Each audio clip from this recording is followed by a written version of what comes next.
Dans cet épisode d'écoféminisme, il s'agira de décrypter la 5e et 6e partie de l'ouvrage, respectivement intitulée « La liberté pour l'échange ou la liberté pour la survie » et « Subsistance, liberté contre libéralisation ». Il s'agit dans un premier temps pour Maria Mies et Vandana Shiva d'aborder les prismes sous lesquels la notion de liberté peut être abordée.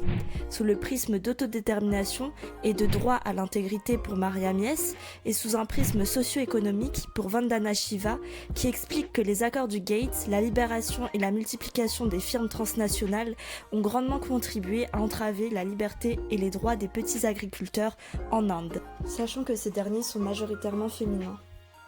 C'est ce propos qui lui a permis de distinguer une rupture entre la conception de la liberté selon ces femmes agricultrices d'une part et selon les dirigeants des grands groupes économiques d'autre part.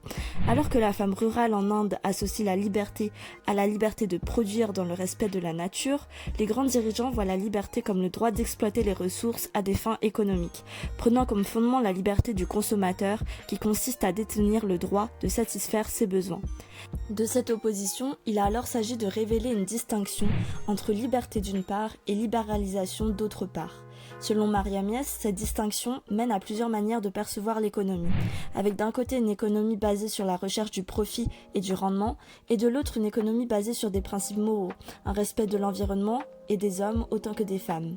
Selon Maria Mies, dans une telle économie, la figure de l'homme Rambo ne se souciant que de conquérir femme et nature disparaîtrait, laissant place à un système d'avantage moral. Vandana Shiva voit-elle une solution dans la décolonisation du Nord, en se référant notamment à Gandhi, qui affirmait que la liberté revenait également à libérer l'oppresseur de la culture de l'oppression. D'où une décolonisation du Nord avancée par Vandana Shiva.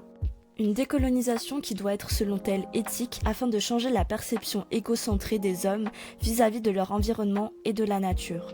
Plutôt que de se considérer comme la seule espèce détentrice de droits et de liberté, elle devrait considérer toutes les autres espèces vivantes comme telles. Les solutions évoquées par les auteurs sont en fait au cœur des défis du développement, que nous avons d'ailleurs évoqués dans le 2e épisode de cette série, et révèlent une nécessité de changer les choses afin que femmes et nature puissent retrouver leur place. La 6e partie de l'ouvrage tente ainsi de mettre en exergue les enjeux auxquels nos sociétés sont confrontées face à l'augmentation croissante des populations, à la diminution des ressources et des matières premières, à la pollution des sols et des airs et au non-respect des droits fondamentaux comme la liberté des femmes. Une nécessité de repenser les relations entre hommes et femmes, entre pays développés et pays qui le sont moins, et entre hommes et nature est alors avancée.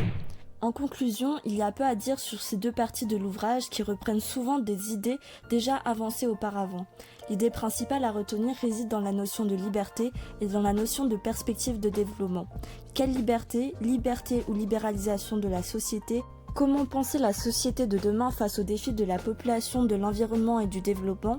Ce sont tant de questions qui se subsument en fait sous ces deux parties de l'ouvrage qui introduisent progressivement la conclusion.